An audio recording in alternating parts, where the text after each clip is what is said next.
Hi friends, welcome to இன்றைய விருந்து.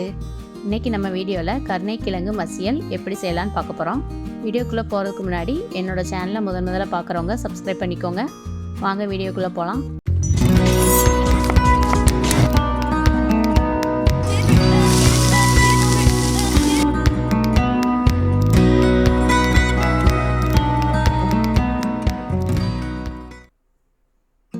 கருணைக்கிழங்கு மசியல் செய்ய 1/2 கிலோ வாங்கி நம்ம வேக வச்சு நான் தொலியை உரித்து வச்சுருக்கேன். சின்ன வெங்காயம் ஒரு 5-6 எடுத்து கட் பண்ணி வச்சுருக்கேன். வேக வச்ச கருணைக்கிழங்கை ஒரு வடைச்சட்டியில் எடுத்துக்கலாம். தக்காளி 1 எடுத்து கட் பண்ணி வச்சுருக்கேன். அது சின்ன வெங்காயம் ஒரு 5-6 வெங்காயம் கட் பண்ணி வச்சுருக்கேன். அதையும் ஆட் பண்ணிடலாம். சாம்பார் தூள் ஒரு 1.5 டீஸ்பூன் ஆட் பண்ணால் போதும்.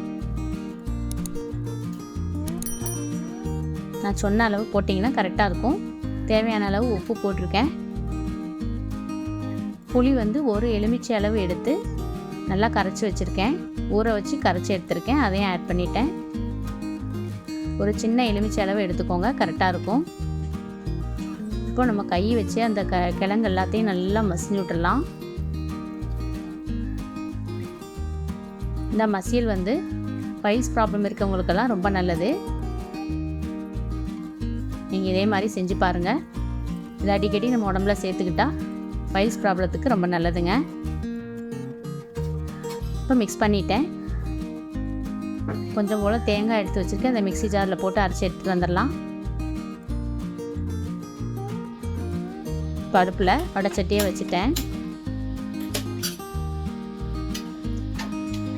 நல்லா எல்லா பக்கமும் உப்பு மிக்ஸ் ஆகிற அளவுக்கு மிக்ஸ் பண்ணிக்கலாம்.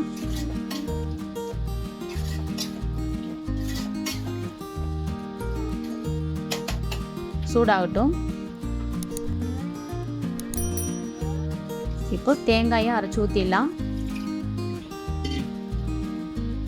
மிக்ஸி ஜாரை லைட்டாக கழுவி ஊற்றிடுங்க. இந்த அளவு தண்ணி இருந்தால் போதும், கரெக்டாக இருக்கும். இது சாம்பார், பருப்பு குழம்பு இதுக்கெல்லாம் சூப்பராக இருக்கும். இந்த சைட் டிஷ்ஷு செஞ்சு சாப்பிட்டு பாருங்கள். தேங்காய் ஊற்றினதுக்கப்புறம் கொதி வந்தோடனே மூடி சிம்மில் வச்சுருங்க. 5 நிமிஷம் வேகட்டும். மசால் வடை போகிறதுக்காக நான் 5 நிமிஷம் வச்சுருக்கேன். பாருங்கள், 5 நிமிஷம் ஆனவுடனே மசால் வடையெல்லாம் போயிருக்கும். நல்லா வெந்துருச்சு. இப்போ ரெடி ஆயிடுச்சு. நம்ம இறக்கிட்டு தாளிச்சிடலாம்.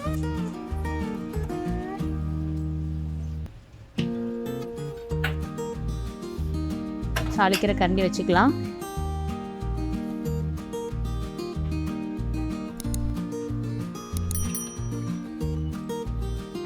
அதில் 1 புளிக்கரண்டி எண்ணெய் சேர்த்துருக்கேன்.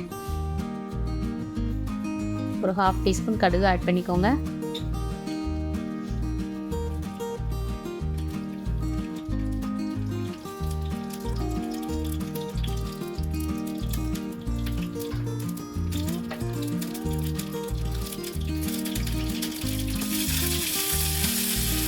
கடுகு பொரிஞ்சோடனே கருவேப்பிலை ஆட் பண்ணிவிட்டு நம்ம மசியலில் ஊற்றிடலாம். அவ்வளோதாங்க, ரெடி ஆயிடுச்சு.